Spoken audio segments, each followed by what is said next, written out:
Hello students, question number 22 from JEE Main 2023, 10th April shift 1. The question is let f is from -2 से 2 से लेके real number है be defined by fx is equal to x into greatest integer of x and x minus 1 into greatest integer of x इन दोनों intervals में, और if m and n respectively are the number of points in -2 से 2 at which y equal to mod of fx is not continuous and not differentiable, then m plus n का value बताना है. सबसे पहले तो मैं f of x को properly अगर लिखूँ, उसको ब्रेक कर लेते हैं. तो सबसे पहला ब्रेकिंग -2 से लेके -1 के बीच में करेंगे. तो -2 से -1 के बीच में अगर देखें तो ग्रेटेस्ट इंटीजर का वैल्यू -2 हो जाएगा, यानी कि यहाँ पर लिखा हुआ है ये -2x. फिर -1 से 0 के बीच में अगर देखें तो -1 से 0 के बीच में इसका वैल्यू -1 आएगा ग्रेटेस्ट इंटीजर का, तो यहाँ -x आ जाएगा. उसके बाद फिर 0 से 1 के बीच में अगर बात करें तो 0 से 1 के बीच में, और -1 पर यहाँ पर क्लोज लगा लूँगा मैं. 0 से 1 के बीच में ग्रेटेस्ट इंटीजर 0 हो जाएगा, तो इसका वैल्यू 0 ही आ जाएगा.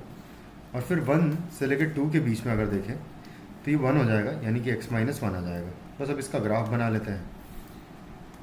और ग्राफ बनाए अगर इसका कुछ, तो -2x का ग्राफ बनाना है, फिर -x का ग्राफ बनाना है.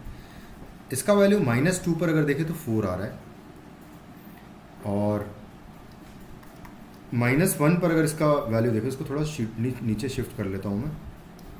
तो ये रहा -2, ये रहा -1. -2 पर -4 वैल्यू है, -1 पर 2 वैल्यू आएगी, मतलब नीचे आएगी. कुछ इस तरीके से 2 स्लोप वाला ग्राफ बनेगा.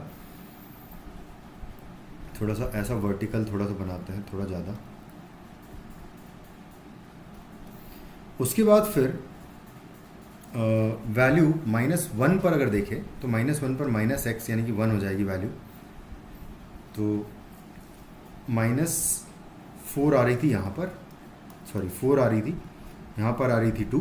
-1 पर एग्जैक्टली अगर देखें, क्योंकि यहाँ पर तो हॉलो सर्कल होगा, जैसे ही -1 होगा वैसे ही उसकी वैल्यू 1 हो जाएगी, यानी कि यहाँ पर आने लगेगी. ये पहला ब्रेक होगा. उसके बाद फिर -1 से 0 के बीच में ये 0 हो जाएगा, कुछ इस तरीके से. और 0 पर वैल्यू 0 है, तो खैर यहाँ तो कंटिन्यूस होगा. उसके बाद फिर 0 से 1 के बीच में पूरा 0 है, यानी कि यहाँ से यहाँ तक 0 आएगा.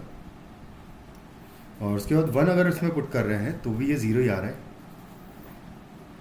तो यानी कि यहाँ पर आएगा. और 1 से 2 में ये ऊपर ग्राफ चला जाएगा, तो 1 से 2 में कुछ ऐसा 1 स्लोप वाला ग्राफ मिलेगा हमें. ये होगा 2, यहाँ पर आएगा 1 और ये हो जाएगा 2. अब बस इसको ऑब्जर्व करना है, क्योंकि mod of fx basically mod of fx भी सेम ग्राफ बनेगा, क्योंकि बिलो एक्स एक्सिस कोई ग्राफ ही नहीं है जिसका मिरर इमेज ले.